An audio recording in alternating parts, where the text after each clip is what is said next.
Toto je asi najčudnejšia kniha, ktorú som kedy čítal.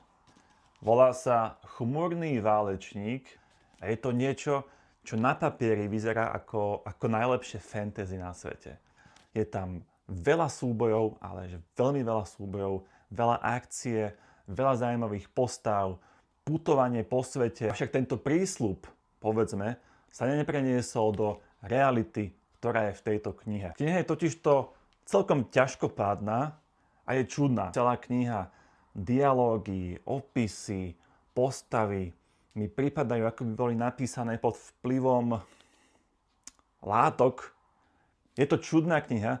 Nepovedal by som, že by som ju odporúčal, aké na papieri opäť spĺňa všetko, čo by mala spĺňať veľmi kvalitná fantasy kniha, ale v realite je to veľmi ťažkopádne čítanie a hlavne veľmi čudné. Takže ak chcete čítať čudnú knihu, tak si prečítajte Chmúrneho válečníka.